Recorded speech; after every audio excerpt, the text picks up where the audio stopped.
예, 3월 들어갔고 여러 가지 뭐 이렇게 좀 국내외적으로 복잡하고 또 심각한 문제들이 많이 이제 발생을 하고 해가지고 지금 2월, 3월 총선 앞둔 전국이 어떻게 될지 상당히 좀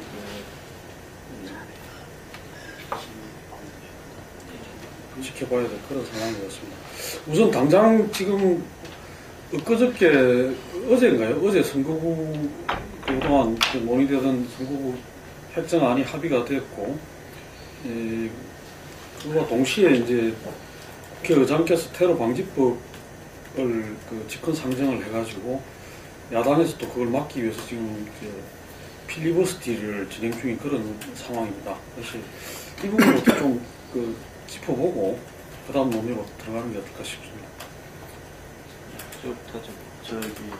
제가 볼 때 어제 갑자기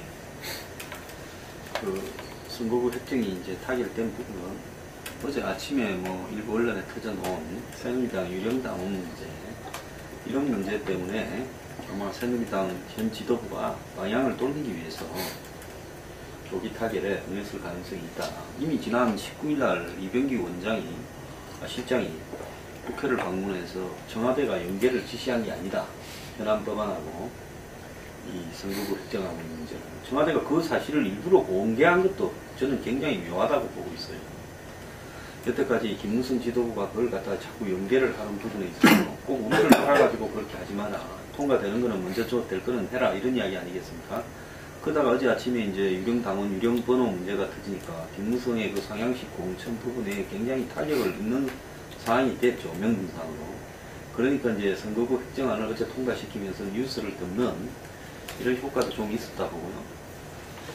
야당이 뭐 밤새도록 필리버스터를 했는데 저는 그 필리버스터가 이 본질이 결국은 뭐 의사 진행에 방해에도 이 목적이 있기는 하지만 필리버스터를 하면서 내가 왜 이걸 반대하는가를 논리적으로 이야기하는 부분이 충분히 담기는 필리버스터를 해야지, 단지 시간만 끌기식에 뭐 각종 법안이나 이런 걸 들고 와서 그냥 1항부터 100조 뭐 몇 항까지 있는 이런 것들이 의미가 있겠나 이런 생각을 합니다. 2010년에 지금 버니 샌더스가 유명해지게 된 게 미국의 상원의회에서 미국의 공화당 민주당이 부자 감세 부분을 갖다가 합의한 데 대해서 이 기득권의 합의다라는 부분으로 버니 샌더스가 8시간 32분을 필리버스터를 했는데, 그때 보면 뭐 조항을 들고 읽은 게 아니라요. 그때 말한 내용이 매우 쉽고 간결하게 자기가 왜 반대하는가에 대해서 이야기를 했는데 그 내용이 책이 한 권 나올 정도로 굉장히 논리정연했습니다. 근데 어제 뭐 김광진 의원이 5시간 32분인가를 해서 DJ 5시간 10분 기록을 게임이 어쩌니 하는데 이건 사실은 유치하다고 보고요. 그 다음에 필리버스터를 하면 말입니다. 이건 회기 안에만 할 수 있는 거지. 6월 임시국회가 3월 10일까지인데 이 회기 안에 뭐 쭉 하더라도 결국 회기가 끝나서 3월 임시국회를 소집해서 새누리당이 그때부터는 바로 집권 상정돼 있으니까 과반수 이상 참석해서 과반수 이상 표결해버리면 끝나는 거예요. 결국은 이거는 필리버스터를 한다고 해서 저지시킬 수도 없는 부분을 우리가 이렇게 하고 있다는 걸 보여주기 위한 거고, 또 야당이 테러 방지법에 대해서 예를 들어서 자신들 식으로 이렇게 가야 된다라고 주장을 하려면 미국의 국토안보부식으로 새로운 예를 들어서 테러 방지를 전담할 국정원이 아닌 제대로 된 기구를 설치하자든지 이런 대안을 내야지. 국민안전처라는 게 그게 서류나 뒤지고 앉아낸 기관인데 거기에서 테러 방지를 총괄하자는 것도 말이 안 되고, 또 통신이나 계좌 추적 문제를 이야기를 하려면 예를 들어서 야당의 국회 정보위에서 국정원이 그동안에 통신이나 계좌 추적한 사람들의 내용을 다 공개해서 누구를 뭐 때문에 했는가를 공개하도록 만들면 그런 어떤 정치적인 어떤 악용 우려가 없어지는 게 아닙니까? 근데 그런 어떤 부분에 대해서 논리적으로 문제를 제기하지 못하고 이런 식으로 가는 부분은 그야말로 그냥 모종의 어떤 흉내내기나 보여주기식밖에 안 된다, 이렇게 보고 있습니다. 저는 필리버스터 자체가 당연히 일종의 보여주기 전략이 당연히 있다라고 보고, 5시간 32분인가 3분인가를 다 반대하는 내용은 뭐 나올 수는 없겠지만 여러 가지 내용을 다룰 수밖에 없겠지만 초기에 그 상당히 상세하게 현재 테러방지법의 내용하고 위에 문제가 있는 것을 다른 나라 사례까지 비교하면서 비교적 저는 김광진 의원 수준에서는 비교적 잘 소화했다라고 저는 보는 쪽입니다. 그리고 저는 이게 어제 마치 선거개정안을 합의한 것처럼 보였지만 사실상 결과적으로 보자면 원래 박근혜 대통령과 여당이 새누리당이 했던 테러방지법과 북한인권법을 먼저 선행하는, 그리고 나서 선거개정안은 그 순차적으로 결과적으로 가버릴 거다. 테러방지법 문제가 해결이 안 되면은 선거개정 26일에 한다고 했지만 결국 못하면 아니겠습니까? 그래서 상황이 그렇게 번뜩 선거개정만 어제 떼어놓고 보면은 어제 기본 방향 합의하고 저녁 때 선관위도 넘어갔기 때문에 이제 뭐 26일을 본회의에 통과시키면 되겠다라고 보거든요. 지금 이게 필리버스터가 진행이 되고 있는데 야당이 만약에 그 이전에 중단한다면 모르겠지만은 그렇지 않을 경우에는 이것도 일정을 확인할 수 없는 거다. 반대로 보면 결국은 야당이 중단해줘야만이 선거 개정도 되는 것처럼 되어버린 상황이어서 원래 청와대 쪽과 여당, 새누리당이 주장했던 그 방향이 결국은 거스되고 있는 거다라는 생각을 좀 가질 수 있겠고요. 그랬을 때 어떻게 할 것인가, 야당에 대해서 문제를 제기했을 때 야당은 이것만 가지고 할 수 있는 것이 아니고 사실은 이 과정 속에서 국민들을 향해서 이 문제를 부각시키는 점도 있지만 동시에 여당에도 뭔가 여기에 대해서 문제에 대해서 새로운 시각을 가지고 뭔가 수정해서 조금 뭔가 새로운 합의를 도출하고자 하는 그런 요구도 있어서 이것만 가지고까지 그런 생각은 아니라 그런 입장인 것 같습니다. 그러나 어쨌든 간에 이것을 계기로 해서 지금 이제 중간에 선거 획정안이 맞물렸기 때문에 좀 복잡해진 것이지 필리버스터 자체가 가지고 있는 의미 있는 점은 그대로 좀 사고 싶습니다. 정의화 의장이 테러방지법을 이제 직권 상정한 거는 뭐 적법성에 대한 논란인 거 다를 수밖에 없는 문제라고 생각이 돼요. 지금이 과연 국가비상 사태로, 그러니까 전시 사전에 준하는 국가비상 사태로 판단을 할 수가 있는가에 대한 논란은 다를 수밖에 없는 거고.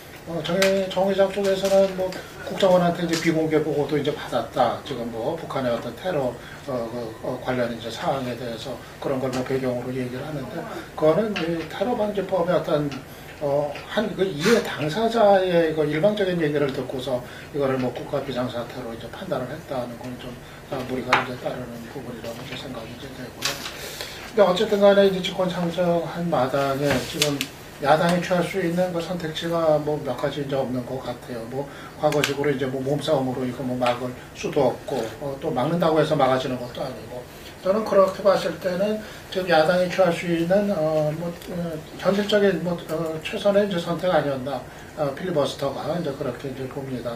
사실 야당 입장에서는 지금 테러 방지법을 해야 된다. 또 야당은 그거를 무작정 반대하는 식으로 여론에서도 해석되는 면이 있는데, 뭐가 문제인지 이런 거를 이 테러 방지법에 대한 이제 국민의 관심을 좀 더 집중을 시키고, 그리고 무엇이 문제인지에 대한 야당의 목소리를 더 이렇게 내놓을 수 있는 그런 점에서 일정한 이제 좀 효과가 좀 있는 그런 선택 아니었나 이제 생각이 이제 됩니다. 다만 이제 문제는 이거가 근본적으로 막을 수 있는 방법이 이제 되지 못한다는 거. 더군다나 지금 이제 선거법 이 획정안, 그 선거구 획정안을 어떻게든 처리를 해야 되는데 본회의에서, 그러려면 필리버스터가 이제 종료가 되고서 처리될 수밖에 없는데, 그래서 이 필리버스터를 마냥 끌고 가는데 과연 그 부담을 야당이 지금 이제 다 안고 갈 수가 있겠는가? 이게 시간이 더 지나면은 정말 총선 안 할 거냐, 이런 식의 어떤 집중적인 또 공격이 또 있을 텐데, 그래서 어차피 현실적으로 이제 판단을 할 수밖에 없는 문제로 뭐 갈 텐데요. 근데 저는 아까 뭐 김한 박사도 얘기하셨지만은 이 상황에서는 여야 협상이 재개가 돼야 된다고 봅니다. 지금 야당에서 그렇게 극력 우려하는 이 독소 조항들이 분명히 있고, 국정원의 어떤 영장 없이도 강청이나 계좌 출력할 수 있는 이런 독소 조항들이 있고, 이 부분에 대한 이제 그 통제 장치를 지금 요구를 하는 건데, 그러면은 저는 이거는 결국 야당도 지금 어차피 막을 수가 없는 거라고 한다면은 현실적으로, 그러면은 여당을 향해서 주문할 거를 다시 한번 구체적으로 요구를 하면서 협상을 통한 어떤 협상으로 나올 거를 요구를 하는 이런 식으로 가고, 또 여당도 좀 더 전향적으로 이거는 협상에 응해가지고 그래가지고 결국은 이제 합의를 대타협을 보는 이 길밖에 없지 않나 그렇게 이제 봅니다. 했어요. 한번 더 할까요? 정말 지리하게 또 한편으로는 애타게 출마자들은 하여튼 선거구 획정이 합의가 된 부분들에 대해서 참 이럴 걸 갖다 그렇게 끌었나 뭐 이런 이야기들이 있고, 어떤 면에서 아까 황 소장이 이야기했지만 이명희 실장이 와서 뭐 이렇게 공개적으로 청와대에는 뭐 이렇게 정진 법안과 선거 획정안을 갖다 할 생각이 전혀 없고 그러지도 않았다, 이런 이야기를 했다는 것 자체가 저는 청와대에서 그동안 가이드라인을 주었다 라는 게 알 수 있는 거였다. 그래서 앞으로는 이런 제도적인 이런 부분들에 대해서는 좀 이번처럼 이렇게 예를 들면 우리가 실질적인 어떤 불법 상태 뭐 이런 것을 초래하는 이런 다시는 없어야 되겠다 이런 생각을 들고요. 그런데 뭐 한간에 하는 말로는 뭐 현역 의원은 여야 따지지 않고 불리하지 않다, 선거구 획정이 이렇게 되는 게 뭐 시민들한테는 상당한 큰 어떤 마이너스지만, 그런 측면에서 이 선거구 획정이 어떤 내용에 대한 치열한 어떤 논쟁이나 그거 없이 이미 합의를 했음에도 불구하고 어떤 정치 법안 연계 때문에 이렇게 질질 끌었다는 것은 대해서는 유감을 가질 수밖에 없고요. 예. 그리고 이번 선거구가 실제로 인구수 2대1의 어떤 기준하에서 현재에서 출발했던 부분들인데, 이게 선거 제도적 측면에서 예를 들면은 비례대표도 상당히 실질적인 내용을 갖다가 개선한다든지, 권역별 비례대표라든지, 그리고 우리 소선거구제를 갖다가 중대선거구제로 변환이라든지, 이런 부분들에 대해서는 거의 손도 못 쓴 그대로인 상태에서 어떤 이루어졌다는 것은 앞으로 또 20대 국회에서 해결해야 될 문제 아닌가, 이렇게 봅니다. 그러니까 청와대 입장 관련해서는 저도 김동구 대표 비슷한 생각을 갖고 있는데, 그걸 얘기했다는 것이 그동안에 청와대 의지가 있다는 것을 역으로 말해주는 거 아니냐. 그럼 저는 그 차원보다도 청와대에서 선거 획정 문제가 처리해야 된다는 생각을 가지고 있었다면 대통령께서 중요한 행사나 발언할 때마다 한마디라도 했어야 되는데, 선거 획정 문제 한마디도 얘기하지 않고 다른 문제만 위해서 경제 관련 법안이라고 정신 법안을 얘기했단 말이죠.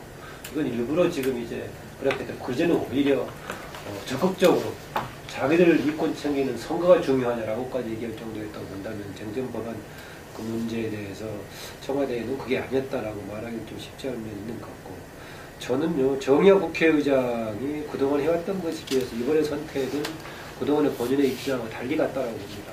불가피하게 본인이 직권 상정이 필요하다라고 했다면은, 선거 획정은 독립적으로 하는 게 필요하다라고 했다면은, 적어도 26일 정도 일정한 시간까지 심사 기일을 정해서 26일이라는 일은 통과가 되고 바로 직권 상정했다면 본인이 해왔던 주장의 일관성을 유지할 수가 있을 것인데, 결과적으로 이것을 먼저 26일 이전에 직권 상정을 해버림으로써 이제 독립적으로 해야 될 당위성, 선거 획정을 통과시켜야 된다는 당위성에 대해서 본인이 부인하는 스스로 그런 상황을 나왔다고 가지고, 획정 지원에 따른 문제는 저는 최근에 와서는 이제 막판에 여당의 책임이 전적으로 크다고 봅니다. 초반에 진행되는 과정에서는 전략 없는 야당의 접근이 좀 문제가 있었을 거고, 이 점에서 봤을 때 저는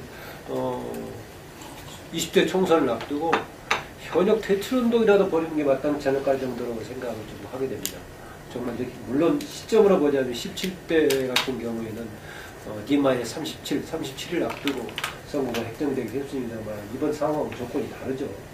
그래서 지금 이번에도 무슨 총선 넷 해가지고 유권자 운동한다고 하는데, 과거처럼 부분 나눠가지고 자기들이 판가름해서 낙선운동 하기보다는 전 이런 문제에 대한 근본적인 문제 제기를 하는 것도 좀 필요하지 않나 생각할 정도로 지금 심각했다고 보고 있고요. 또 하나는 이제 한때 언급이 약간 됐다가 지나가 버렸습니다.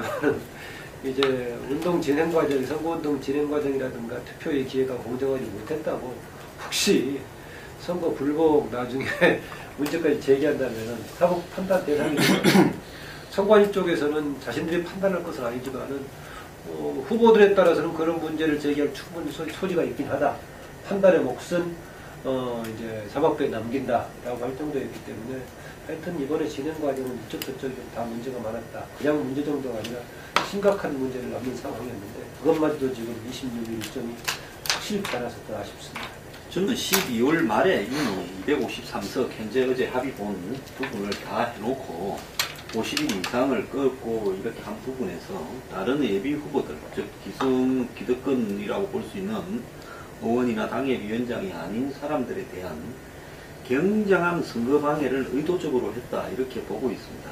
야당은 더민주당은 선거구 획정이 빨리 되면 공천 절차가 빨리 진행되면서 국민의당이 교섭단체를 구성하는 것을 막으려고 그었고 김무성 대표는 이 지금 상향식 경선이라는 자기가 해놓은 이런 부분에 있어서 이것이 효과를 크게 발휘하려면 실질적으로 선거운동을 제대로 할 수 있는 기간을 이렇게 없애버리면서 이런 혼란스러운 상황을 지속시키는 것이 기득권한테 훨씬 유리하죠. 그리고 당내 공천 절차나 이런 부분을 반발을 킬링타임에서 며칠 만에 그냥 눌러버리고 넘어가려고 하기 때문에 둘 다가 이런 목적에서 짜고 서로 간에 담합을 했다 이렇게 보기 때문에 이런 문제가 나중에 선거가 끝난 이후에 미필적 고의에 의한 선거 방해 행위로 헌재라든지 각종 대법원에 소송이 들어갈 수 있다고 저는 그렇게 보고 있습니다. 이 부분에 대해서는 반드시 짚어져야 되고요.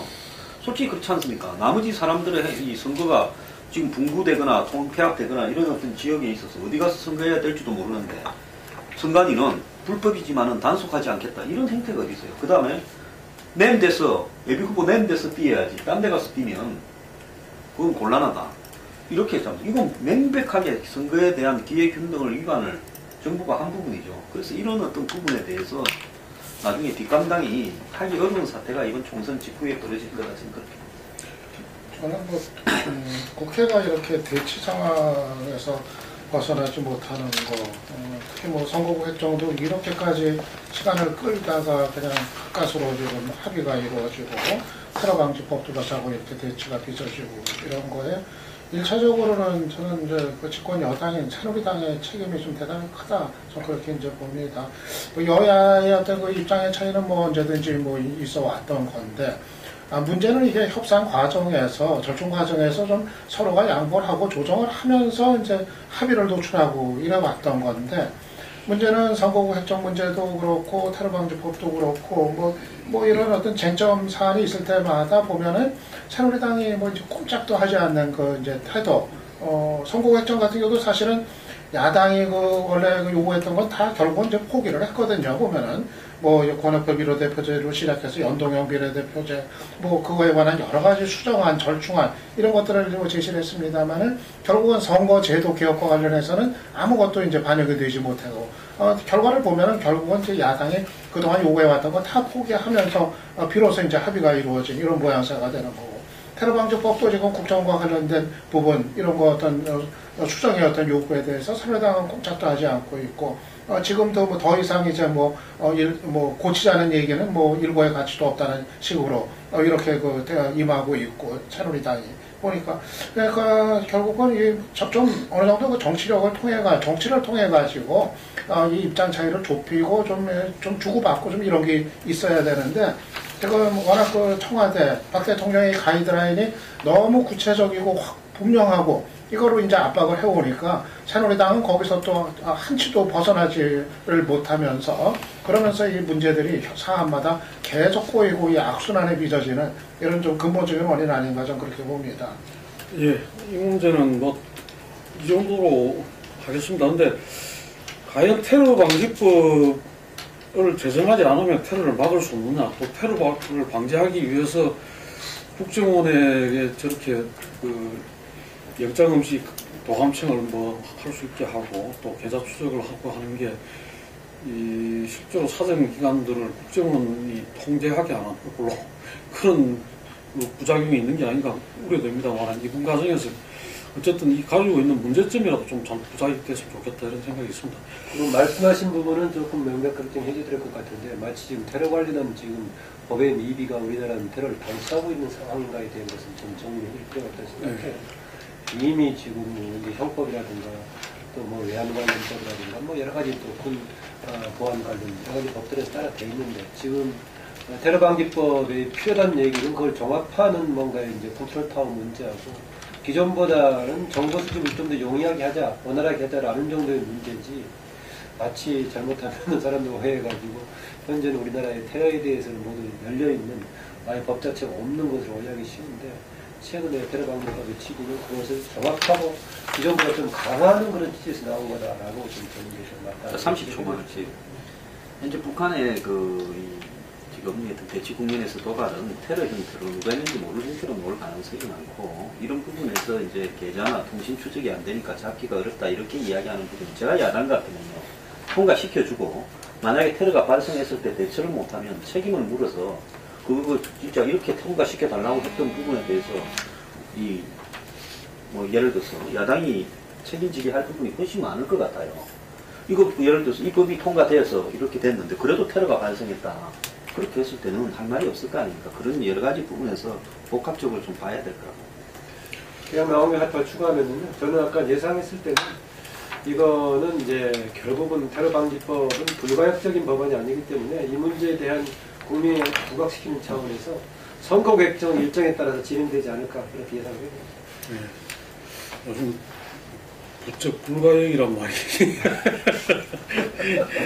예, 저선거자들. 예, 시간이 이제 그러니까 요 문제는 뭐 지금 안 짚고 넘어갈 수가 없어서 이 사드 배치 문제하고 개성공단 폐쇄 이 문제 등 일련의 이제 대북 강경 조치가 이게 뭐 선거에도 영향을 미치게 되고 또 이제 외교 뭐 남북 관계 그 다음에 경제 모든 부분에 영향을 미칠 거기 때문에 이 부분에 대해서 좀 짚어보고 다음 이야기로 넘어가겠습니다. 중국이 엄청나게 반발을 하고 있고 어제 왕이가 미국에 가서 저걸 하고 하면서 미국이 약간 조금은 주춤하는 그런 것도 보이는 것 같은데 어떻게들 예상을 하시고 저는 기본적으로 지금 박근혜 정부의 이 외교, 대북 정책의 대난맥 현상이라고 저는 이제 그렇게 봅니다.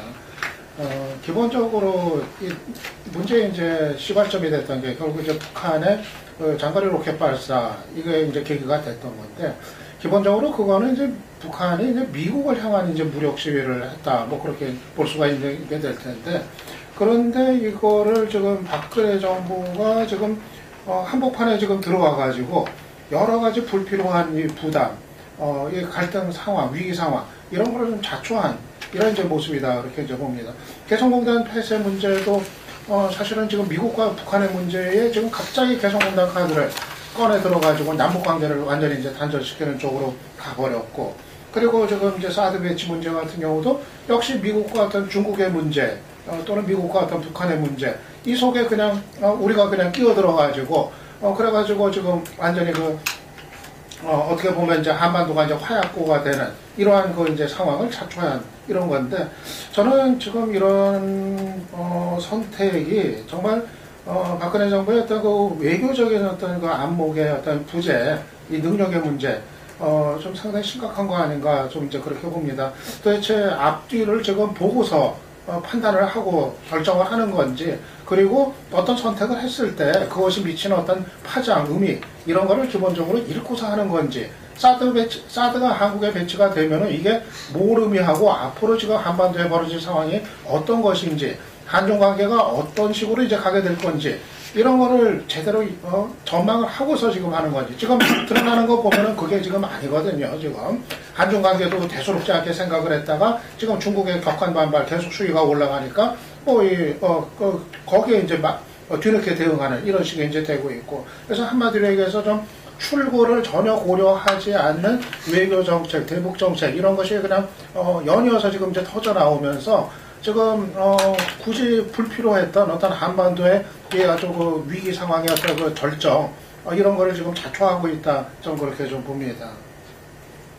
저는요, 여기 계신 분들하고 생각이 많이 다를 건데, 처음부터 이 한국이 살아남기 위해서 미국에 붙어야 되냐, 중국에 붙어야 되냐, 이런 부분, 중국이 과연 결정적인 시점에서 돈이 안 들고 싸게 그냥 입안에 혀처럼 생일날 축전 보내주고, 뭐 서울대에 책 몇 권 기부하고, 이런 거는 하지만, 결정적인 부분에서는 중국과 북한과 사활을 건 이해를 같이 하고 있다는 부분을 잘 모르고, 천안문 막루에 그냥 야당까지 지지하고 좌파 지지자들도 박수 보내니까 올라간 대통령이 잘못한 거라고 봅니다.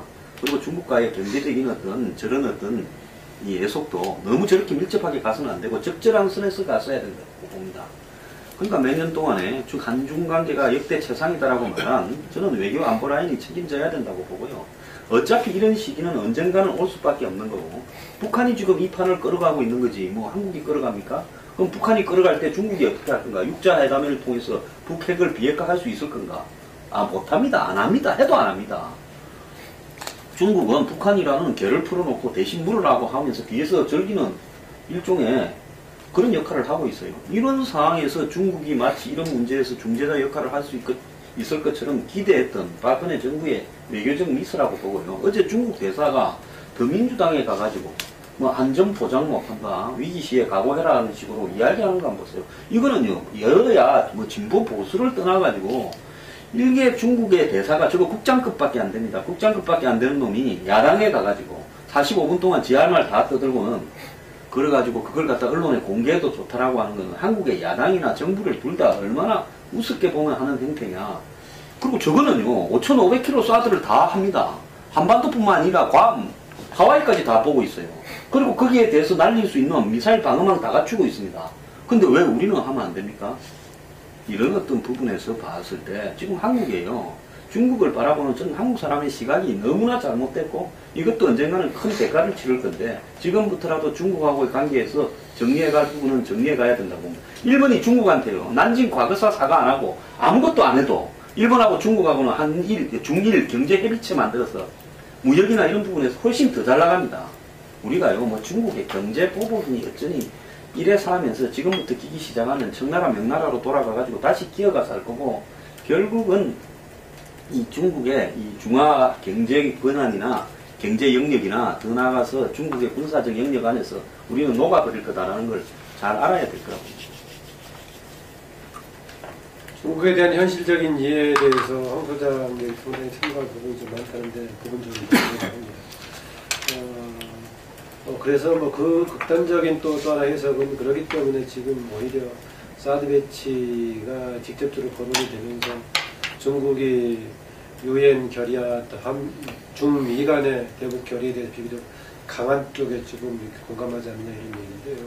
이건 좀 결과를 둬봐야겠습니다. 어제 이제 한미 간의 좀 미군 사드 배치 관련해서 이제 뭔가 서로 간의 신부단들 합의를 하겠다라고 했었다면 중단한 것 보면은 아마 이 계획에도 미중 간의 여러 가지 논의에서의 뭐 연기 같은 것이 같이 개입이 돼 있지 않나라는 생각이 좀 있습니다. 대신에 그 개성공단 폐쇄 관련해가지고는 상당히 다양한 시각이 있는 것 같은데 정부가 이 문제에 관해서는 국제적으로 북한에 대한 압박을 선도하기 위해서는 우리가 희생을 치르면서 할 수밖에 없었다라고 얘기하는데 과연 그게 좀 정확한 설명인가 라고 봤을 때는 사드하고 다르게 개성공단 문제에 대한 접근에서는 정부의 정책에 좀 오류가 있었다는 생각이 들고요. 물론 사드 배치에 대해서는 이중적인 해석이 다 가능하다고 봅니다. 주한미군이 하는 것이기 때문에 미국과 중국과의 문제를 왜 우리가 끼어들어가지고 고생하고 있느냐 저는 이 부분에 좀 오히려 무게감이 좀 있다는 생각이 계속 있어요. 오히려 이걸 꺼내가지고 중국의 행동에 대한 현실적인 압박 수단이 됐다는 쪽보다는 지금은 당장 우리가 먼저 주도적으로 배치하겠다는 것이 아니고 주한미군이 하겠다는 것인데 그 부분에 미군이 감당하도록 해야지 왜 우리가 끼어들어가지고 타겟을 우리 쪽으로 만드느냐에 대해서 저는 이것은 외교적인 패착이었다는 그런 주장에 좀 공감하는 쪽입니다. 사드 배치 부분도 아까 제가 볼 때는 선거구 획정화처럼 그동안 계속 풀리해 오다가 예를 들면은 북의 어떤 핵실험 그 이후에 이게 갑자기 뭔가 이렇게 진행이 되지고 이러니까 이 부분에 대해서는 이미 많은 사람들이 그 전부터 이 협의와 이것이 실행이 준비되어 있었다 이런 느낌을 갖다가 준 거라는 거죠. 그러니까 이 국제 외교 관계에서 특히 지금 한반도를 중심으로 한 부분에서는 서로 간에 언제 이 죽고 죽이는 관계가 될지 모르는 그런 부분들이기 때문에 기본적인 신뢰관계 이게 상당히 중요한데 중국도 정말 이중관계 아닙니까? 우리랑 한국 전쟁의 실제 당사자이면서도 또 한편으로는 지금 이제 이 경제 부분에서는 가장 지금 영향력이 있는 그런 나라로 서로 하고 있는 상황에서 그 기본적인 신뢰 부분들이 결국은 아무것도 아니었다. 그리고 결국은 계속 죽고 죽이는 그 관계의 어떤 카테고리를 벗어나지 못했다. 그래서 지금 신냉전 시대가 사실상 이렇게 초래하고 있다. 이걸 줄 수밖에 없게끔 우리가 했다고 저는 봅니다. 근데 이 부분이 미국 입장에서는 저는 아주 만족스러운 과정이 아닌가. 미국과 중국이 여러 사람들이 이야기했지만 직접적으로 이 문제에 대해서 그걸 해야 됨에도 불구하고 오히려 우리나라와 중국의 어떤 갈등과 문제로 이렇게 나타나는 부분들에 대해서는 참 아까 말한 대로 우리 어떤 측면에서든지 외교 안보 라인은 이거는 당연히 경질되고 이 부분에 대한 책임을 져야 된다 이렇게 봅니다. 그래서 어떤 거든지 이렇게 졸속을 하는 것은 어떤 측면에서는 그 전에 이미 그에 대한 업무가 이렇게 있었다고 볼 수밖에 없는 거거든요. 그래서 그런 부분들을 갖다가 이렇게 지향해야 되는 문제고 중국의 지금 이제 이 문제는 간단하게 지금 사드 배치가 되고 안 되고 진행되고 안 되면서 반발 이런 문제가 아니라 어찌 말하면 우리의 지금 미래 앞날에 있어서 중국의 관계가 너무나 중요하기 때문에 저는 이 문제에 대해서 박근혜 정부가 정말 신중히 기해야 된다라고 봅니다. 요 이야기 하시면서 이 문제에 대한 외교 안보 남북 문제 등에 대한 최근에 이제 야당의 태도 내지는 발언 이렇게 또 이게 좀 논란이 됐지 않습니까? 그 부분 같이 좀 언급을 좀 해주시면 좋겠는데. 제가 추가 먼저 하려고 했던 것은요. 우리가 이제 대외 정책하고 국내 정책하고 연계되어 있다는 이론도 있지 않습니까? 인피시팔락스란 말까지도 있고 한데 그 점에서 보자면 우리나라 정부에 대한 보편적인 신뢰 부족이 대외 전략에서 취약성을 만들고 있다는 겁니다. 특히 이제 우리가 아마 일본의 경우 잘 알 겁니다. 일본은 공식적인 정부의 외교 전략하고 언론을 통한 외교 전략하고 서로 보완 관계를 가지고 추구하지 않습니까? 근데 우리의 경우는 그 언론을 통한 대외 전략이 전혀 역할을 제대로 못하고 있다. 왜냐, 국민들이 보기에 정부를 통해서 나온 언론의 정부라는 것들이 되게 정파적으로 그대로 해석되고 있기 때문이라는 거죠. 그래서 아까 중국의 문제에 대한 현실적인 인식, 때로는 중국과의 강경 대결도 감수하면서 해야 된다고 하는 것이 성립이 되려면 그것을 주도하는 국가기관에 대한 국민적인 신뢰가 있어야 될 것인데 이 국가기관에 대한 신뢰 부족이 결국은 이런 대외적인 전략에도 우리의 힘에 대한 취약성을 좀 가져오는 그런 요인이 되고 있다는 점에서 늘 얘기하는 박근혜 대통령이 얘기하는 신뢰 문제가 스스로 정부의 신뢰가 취약하면은 대전략 한계가 있다는 점을 지적해드리고 싶고요. 지금 이주관께서 지적해 계신 지금 여기에 대한 야당의 태도에 있어서는 야당 전반의 태도라기보다는 야당의 재편 과정에서 이제 새로이 비대위원장으로 취임한 사람의 입장, 또 이제 신생정당인 국민의당에서 새로 외부에서 가담한 사람들의 입장 이런 것이 돌출되면서 나오는 것이지 야당 자체만 놓고 볼 수 있는 야당의 대전략만 놓고 볼 수 있는 사안은 아니다. 야당의 정체성이라든가 위상이 지금 재편 과정에서 어떤 상황에 처해 있는 것인가 이것을 보면서 이제 같이 있다. 야권 재편과 관련해서 논의될 대상이 아닌가 그렇게 보고 있습니다. 워낙 이제 대표라든가 또 몇몇 사람이 주목을 받고 있기 때문에 당 정체가 이제 그렇게 되고 있는데 이것은 그냥 외교관계 문제뿐만이 아니라 하여튼 뭐 재편 과정에서 그 사람들이 가서 무슨 역할을 할 것인가 전반적인 위기를 봅니다.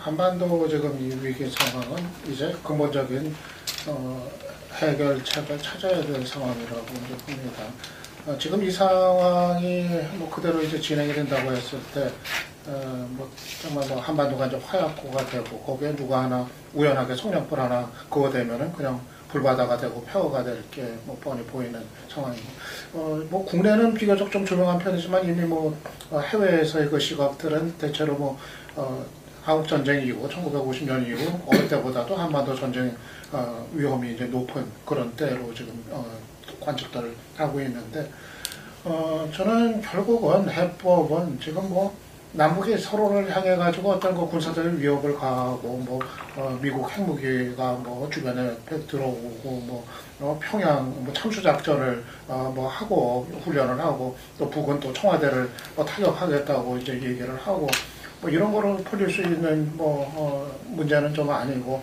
기본적으로 지금 북의 어떤 핵포기 그리고 동시에 북에 대한 어떤 그 평화의 어떤 그 안정의 보장, 그리고 이제 평화협정의 문제, 이 두 개를 동시적으로 푸는 것밖에는 이 문제를 뭐 전쟁을 통해서 어떻게 해결할 수 없는 이상에는 유일한 방법 아닌가 이제 생각이 이제 듭니다. 그래서 얼마 전에 뭐 북미 뭐 간접 뭐 접촉에서 뭐 그런 얘기가 오가다가 결국 이제 무산이 됐다는 뭐 보도도 그런 이제 내용도 확인이 되고 그랬는데, 그 문제가 사실은 동시에 그게 해결이 된다면은 북은 핵을 동결하고 일단은 그 다음에 이제 포기를 하는 수순으로 가고 또 북미 간의 어떤 평화 협정이 또 체결이 이제 되고 그것이 동시에 이룬다면 이 문제는 뭐 영구적으로 이제 해결이 될 수 있는 문제인데, 이게 사실은 어떻게 보면은 단숨에 해결할 수 있는 문제인데도 그게 이제 거기로 가지 못하고 있는 건데, 사실 지금 정부가 제대로 된 정부라면은 바로 거기서 그 문제가 풀릴 수 있도록 역할을 하는 게 미국, 북한과 같은 미국 사이에서 뭐 그런 역할을 뭐 하는 게 정상인데, 지금 이제 박근혜 정부는 전혀 그런 역할보다는 오히려 이 갈등을 불필요하게 증폭시켜서 최악의 상황으로 몰고 가는 이런 이제 선택만 계속하고 있는 건데, 아무튼 결국은 뭐 그 방법밖에 없고, 뭐 박근혜 정부가 못하더라도 모르겠어요. 이제 아마 제재 국면이 지나고 나면은 또 미국에서도 아마 다시 또 이제 그런 문제에 대한 관심은 또 커질 가능성은 여전히 또 있지 않을까 그런 생각은 해봅니다. 저는요, 한국에 이런 어떤 친중적인 어떤 정책이 박근혜 정부에서 결정되는데 또 그 이전도 마찬가지고, 최근에 뭐 중국 경제가 1, 2년 사이에 조금 꺼져가지만은 재벌들의 이해관계가 굉장히 좌우됐다고 저는 봅니다. 재벌들이 중국을 마치 거대 시장으로 생각했고, 여기에 중국에 뭐 그렇지 않습니까? 뭐 시안에 뭐 4조 5조 들여서 거대한 공장을 만드니 뭐 진출하니 여전히 주요 재벌들이 다 그랬어요. 그래서 그런 부분들 때문에 친중 정책으로 일관되는데 상당히 영향을 미쳤고, 야권도 거기에 영향이 있어서 벗어나지 못했다 봅니다. 그리고 지금 중국에 뭐 유커라고 뭐 관광객이 한국에 오는데 그거에서 지금 면세점하고 이런 데서 덕을 보는 사람이 누군가 보면 거의 대부분 재벌이지, 나머지 한국의 일반 어떤 뭐 자영업자들은 그 부분에서의 이득을 보는 사람이 별로 없어요. 이런 부분으로 봤을 때 중국의 경제 보복 어쩌고 저쩌고 하는 부분도 재벌들의 이해관계와 깊은 관계를 갖고 있다, 이런 부분도 좀 봐야 된다고 보고요. 과거처럼 어떤 이 상투적인 무슨 뭐 반미, 친중 이런 어떤 시각으로 이 문제를 바라봐서는 야권이 굉장히 실패할 수 있다. 지금 전 세계적으로, 지금 중국만큼 전 세계적으로 패권주의적인 행태를 주변 국가에 보이는 데가 어디 있습니까? 한국한테만 그럽니까? 베트남, 필리핀, 인도네시아, 전 아시아 국가들을 상대로 중국이 줄을 세우고 아프리카에 가서는 정말 못한 짓들이나 자원 탐욕이나 강제 노동들을 많이 하고 있어요. 이런 부분으로 봤을 때요, 왜 우리 이런 80년대에 머물러가지고 이 바라보는 시각을 이렇게 중국을 바라보느냐, 이런 부분에 대해서 이번 기회에 중국은 우리한테 뭔가에 대해서 야당이나 운동권이나 제야도 한번 고민을 해봐야 될 거라고 봅니다. 지금 미국은요, 고립주의로 회귀하고 있어요. 미국의 대선 한번 보십시오. 근데 중국은요, 여전히 굉장한 패권주의로 가고 있습니다. 과연 누가 신식민지 국가인가, 신식민지를 갖다 만들려고 하는 국가인가, 그걸 잘 봐야 되지. 예, 이 문제는 뭐, 이 시각 차이가 여전히 존재하고, 근데 결국은 그런 것 같습니다. 저도 조금만 하면, 이 사드 배치 문제도 그렇고, 개성공단 폐쇄 문제, 거슬러 올라가면 유막 전북대 오이사 조치 이런 것들을 그렇고, 이 우리 경제나 뭐 안보나 남북 관계 모두에 그 영향을 미치는 중대한 조치임에도 불구하고 전혀 국민적 합의를 도출하는 과정이라든가 국민을 설득하는 과정 없이 일방적으로 그 하고 있다. 그거에 대해서 야당도 굉장히 대처를 제대로 못하고 있다. 결국은 이게 이제 정부가 갖고 있는 그 문제 해결 능력이 있느냐, 외교 문제, 안보 문제나 남북 문제를 해결할 수 있는 능력이 있느냐는 문제로 직결이 된다고 보는데, 지금까지 보여준 거로는 문제를 해결하기는 그냥 점점 더 어떤 문제를 더 어렵게 만드는 게 아닌가 하는 우려를 갖고 있다. 그런 거고, 당장은 지금 3월 달에 되면 또 뭐 여러 가지 이제 키리졸브라든가 독수리 훈련 같은 게 있고, 상황이 더 뭐 아까 말씀도 나왔습니다만 미국의 전략자산이라는 게 대거 쏠리면서 우리나라 그 방송들은 하루 종일 그 무기 뭐 이런 것들이 왔다 갔다 하고 전쟁 위협 이런 것들을 방송을 할 가능성이 높고, 그게 총선에도 일정하게 영향을 미치지 않겠나 우려되기 때문에 제발 이런 것들이 이 총선 이후에도 결국은 개성공단이 다시 부활할 것도 아니고, 당장 이 사드 배치 문제가 한번 하고 나면 중국하고 문제를 금방 회복할 수 있는 것도 아니기 때문에 너무 근시안적으로 접근하지 말고 좀 길게 보고 갔으면 좋겠다, 그런 생각이 듭니다. 이 문제는 뭐 다른 추가적인 말씀이 없으면 그 다음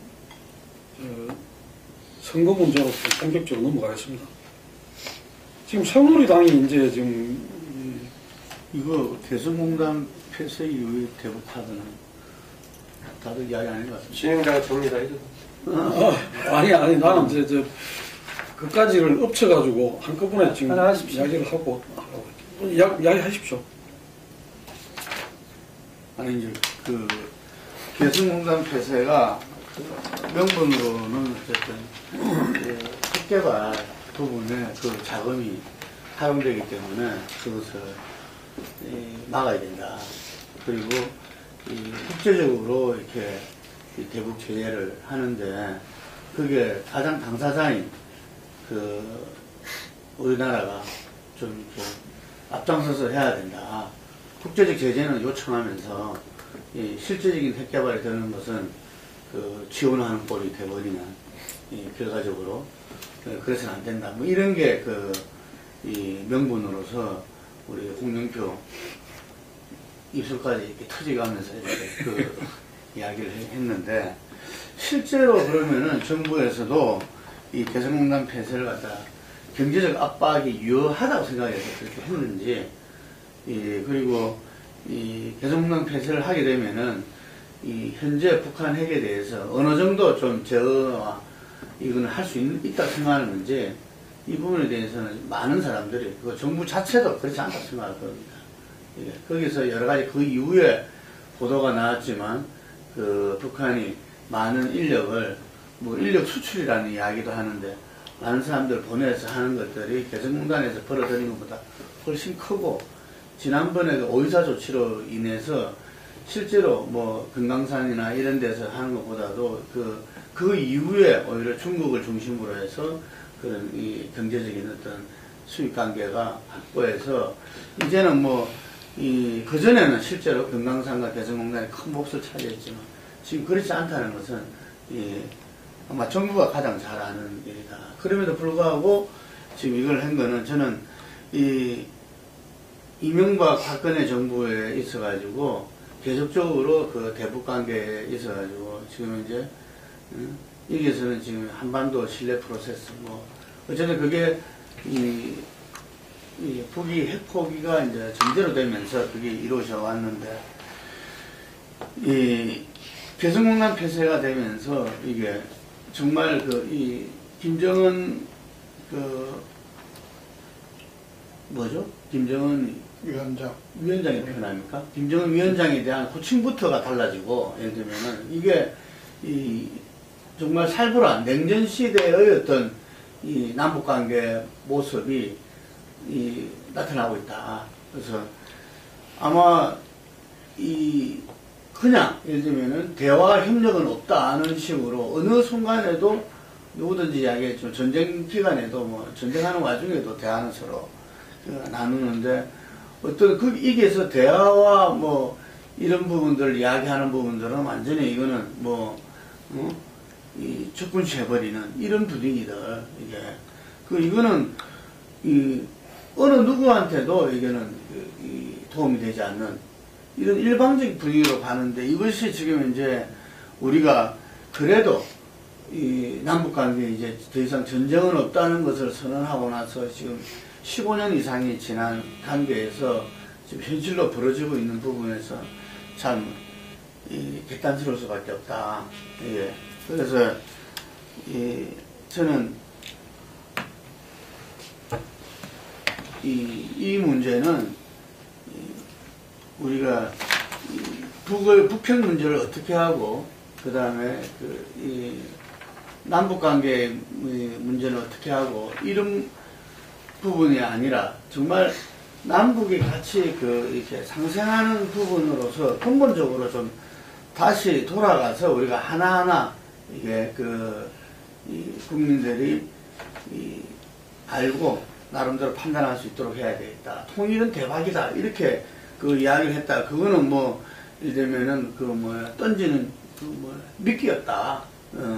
라고 이야기해버리는 이거는 도저히 있을 수가 없는 이야기다. 실제로 개성공단 폐쇄가 됐을 때 개성공단 입주자 대표들이 정부에 대해서 참 강력하게 이야기하고 하는 부분을 볼 때 그 사람들 자기들 이해관계에서만 그랬는가를 갖다가 좀 되새겨 봐야 된다. 그래서 이게 여러 언론이나 시민단체 이런 부분에서도 우리 남북관계 그간의 역사들 그리고 15년 축적된 부분들 이런 부분들을 어느 정권이 바뀌었다고 해서 이게 완전히 이렇게 물어 돌아가고 새로 되돌린다는 것은 이거는 있어서는 안 되겠다 이렇게 봅니다. 예.